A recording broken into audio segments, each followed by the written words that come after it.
la séquence, nous sommes dans le flash marché avec nos amis d'Admiral. C'est Florent Dubreuil qui est notre invité. Florent Dubreuil, bonjour.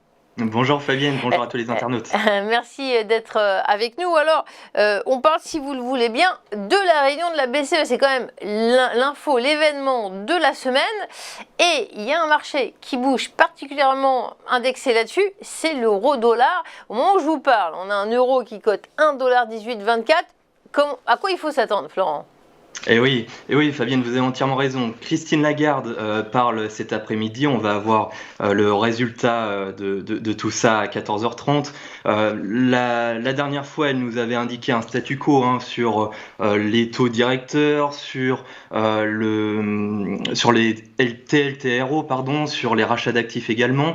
Et là, cette fois-ci, il y a une certaine rumeur comme quoi il y aurait une modification dans la politique monétaire de la BCE, une sorte de tapering à l'européenne et qui pourrait commencer dès décembre. Alors pourquoi c'est pas déconnant de penser cela ? Pour deux raisons majoritaires, c'est la croissance qui est plus rapide que prévu et l'inflation qui s'accélère. Alors il y a toujours une grosse inconnue sur le Covid. Est-ce que le Covid va de nouveau faire ralentir nos économies européennes? Et là, c'est bien le problème de la BCE. Donc c'est vrai que si je fais un zoom sur la croissance, on a vu il y a quelques jours l'INSEE qui a revu à la hausse les prévisions de la croissance française à 6,25. En Allemagne, c'est mieux que prévu entre 3,5 et 4%.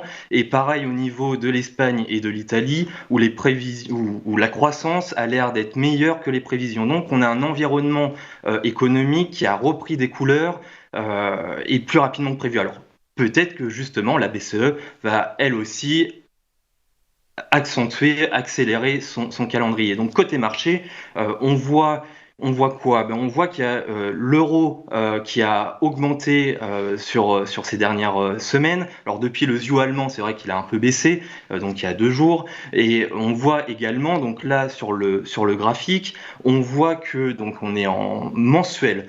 Une barre est égale à 1 mois. On voit l'apparition d'un triangle, c'est-à-dire que les points hauts sont de plus en plus bas et que les points bas sont de plus en plus hauts. Le prix a tenté plusieurs reprises de casser la ligne de tendance par le bas, mais qui échoue à chaque fois. Et pourquoi ? Parce que les acheteurs maintiennent la paire euro-dollar à l'intérieur de ce triangle. Donc s'il y a un changement de politique de la part de la BCE, les acheteurs pourraient être incités à pousser la paire vers le haut. Donc on doit être extrêmement attentif aux éléments communiqués à 14h30. Alors attentif sur ces éléments, attentif sur le S&P 500. On a laissé Wall Street hier soir avec un S&P 500 en légère baisse, moins 0,13% à 4514,10. Est-ce que ça peut encore monter du côté de cet indice élargi ? Eh bien, c'est ce qu'on va voir, Fabienne. C'est extrêmement important. Alors, pour les plus novices d'entre nous, il faut quand même rappeler que le S&P 500 équivaut au CAC 40. Il va regrouper les 500 plus grosses capitalisations boursières américaines, donc il va être le thermomètre de la santé de l'économie américaine. Côté graphique, là, on voit les moyennes mobiles court terme, moyen terme et long terme. Et ce qui va nous intéresser, c'est la moyenne mobile court terme, la rouge, et la moyen terme qui est la bleue. On voit que depuis plusieurs mois, il y a le cours qui vient tester ces moyennes mobiles, que ce soit la court terme ou la moyen terme, mais le cours part toujours à la hausse. Donc ça veut dire que la tendance est toujours haussière. Alors attention, vous voyez sur la dernière brique, on vient en dessous la moyenne mobile court terme, donc on arrive à des niveaux qui sont dans des zones qui pourraient constituer des points de retournement potentiel de tendance. Donc chez Admiral, on regarde bien attentivement la continuité dans les prochains jours. Alors, on a l'impression quand on vous écoute que vous êtes un puits de science, et je confirme, vous êtes un expert, mais on peut vous prendre comme modèle. Il y a des formations chez Admiral, on peut rêver d'en savoir un jour autant que vous. À quelle formation peut-on s'inscrire ? Eh bien, alors il y en a plusieurs, mais c'est surtout que la semaine dernière, on a parlé ensemble, Fabienne, de l'or, l'or qui est un métal, on a parlé du Brent, qui est une commodities. Aujourd'hui, on parle d'une paire de devises qui est l'euro-dollar, et on parle d'un indice qui est le S&P 500. Je comprends bien qu'on ne parle pas forcément d'une action qu'on peut avoir dans un compte titre ou dans un PEA classique.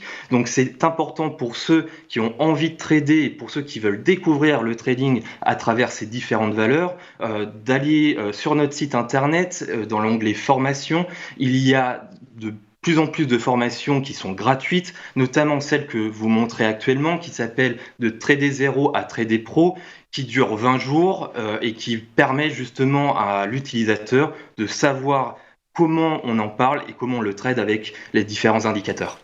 Merci beaucoup Florent Dubreuil pour ce Merci à vous, point d'Admirals sur les marchés, ce qui nous permet de mieux se positionner. Merci de votre attention. Dans un instant, on va passer au point bourse.